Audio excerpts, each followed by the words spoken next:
Hi everybody, and welcome to my video on Call of Duty Warzone versus Battlefield 6. Now the reason for the video is I've started to question myself, do I have recency bias and do I think that Redsec is actually better than what Warzone was? So let's take a look and see if that is the case. First thing I had to do was obviously download Warzone. Hadn't played it since Battlefield came out, so that was a big problem. Now, the time it did take to find an actual match in the game was significantly longer than what I remembered, and I'm not convinced that the player count actually in the solo games was full of players. As you can see from the first clip there, that was probably a bot, and there was another example of that later on in the video as well. So the menus themselves, I was looking for my old loadout guns, nothing there. It completely wiped since Black Ops 7 came out, which was quite annoying. So the clips and things like that are having to be played with sort of ground loot guns. And as you can see here, straight away come across some suspicious characters. Why did that man turn round and how did he know I was there?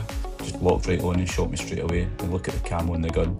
So it got to the point I was like, there's no actual point trying to play this game seriously. Let's just have a bit of fun with it. So I went in there for the helicopter, which got taken before me, and then again another bot. So there's definitely no way that the player count is actually all players. And from a visual perspective, it's starting to look its age, probably a bit like myself, to be quite honest. It's not quite PUBG old, but it's definitely getting there. And when compared to the clips from Battlefield later on, you may agree with me more once you see it then. I was trying to think why I left the game as well, or why I became a bit disillusioned with it. It was quite quickly to see why. The cheating in it is very rife. Anytime you die in Warzone, you always questioned the legitimacy of it, and that still stands to this day. Whereas Battlefield, very different. You see all the things coming out about all the cheaters and things like that getting banned from it. So when I die in it, I accept it that there's probably just a better player than myself, to be quite honest. And when I think back to Verdansk, originally when it came out, obviously that was COVID lockdown times, so we've got a lot of great memories within our sort of friends base as to how the games were played, and some of them are clipped and they're on my YouTube channel and on my friends' channels, just the great memories that we have of it at that time. And I think, was it really that good, or was it just because you were locked in the house, you couldn't actually go and do anything? You're really sort of outlet to speak to your friends. From my perspective anyway, as a gamer, was to jump on with the boys and spend hours upon hours playing this. And then Caldera came in, Urzikstan and Al Mazrah, and playing those, and everyone was demanding that Verdansk come back because those weren't as good as the original. And then when it did come back, there was all that buzz and all that hype about it. But it quickly died off. The player count dropped pretty quickly, and it's been very evident to see that. And as I mentioned earlier, when I went on, and obviously Black Ops 7 had taken over, and having to start all the guns and things again, that put me off, straight away, to be quite honest. In the past, they deleted a lot of your operators and things like that you'd spent good money on. Now, to be fair, the ones recently, would still obviously have been there, but if you're going right back, remember I had Bruce Willis and the Terminator and things like that running about, and then you just take them off you. So you've spent money to have those and own them, but realistically you don't. They've just taken it off you, so you basically rented a character, and the actual all different characters and things like that in Warzone got me a bit annoyed with it back in the day. It just became another sort of version of Fortnite, and as soon as I turned it on, it was forcing Fallout down your throat, trying to promote that. So that's not for me. That's not the type of person I am. I want realism in these types of games.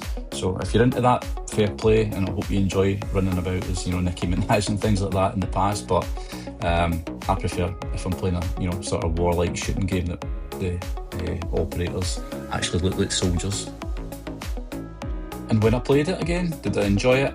Not particularly, and to be quite honest, it's been deleted straight away since making those clips. So is my recency bias real? Probably not. It's probably just that I enjoy Battlefield a bit more, and we'll take a wee quick look just at some of the things I'm talking about. The gameplay here, the graphics, you know, everything looks much more up to date, more smoother, more cleaner, it's more fresh. There's no omni movement that you can see in, you know, the Call of Duty where people were running around 100 miles an hour. It's more realistic, you know, it's a nice sort of pace to the game. You don't feel as if, you know, you've got absolutely no chance.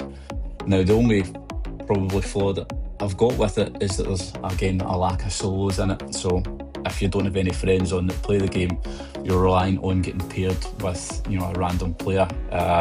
In my own experience of this, it's not been great. And also, I've, you know, tried a few games of Fortnite as well, which clips are on my YouTube channel, not to plug other videos and stuff like that. But, you know, that was fun. But if I'm playing these sorts of games, I do like the realism involved with them. I do like the map, don't get me wrong, on Redsec I, but it's nothing I'll ever really probably compare to Verdansk. I know I was just criticising it and saying it was looking at Sage and things like that, but if it was, you know, on the sort of level of graphics as Redsec, then probably would still enjoy it. Prefer that map. There is a lot of, you know, good points of interest in Redsec. Verdansk definitely was the daddy, to say the least, on that map, and that's obviously why everyone, you know, clambered back to it. But it's just the gameplay and everything else that's really letting Call of Duty down, which is where, you know, Battlefield's taken over in that respect. And the reason for the video in itself, again, as I touched on right at the start, was do I have recency bias towards Redsec and Battlefield in general? Probably not. I mean, it's extremely difficult to sit and level up your guns, definitely. But the actual overall gameplay and the experience of it from going back to play Warzone, then there can realistically only be one winner. So if this video makes you want to give it a try, I hope it does. And if you still like playing Warzone, good on you. Better fool you than me, to be quite honest. I hope you've enjoyed the video, everyone. If you think I'm talking a lot of nonsense again, let me know in the comments which you prefer and what you've got the better experience of playing. And thanks for watching.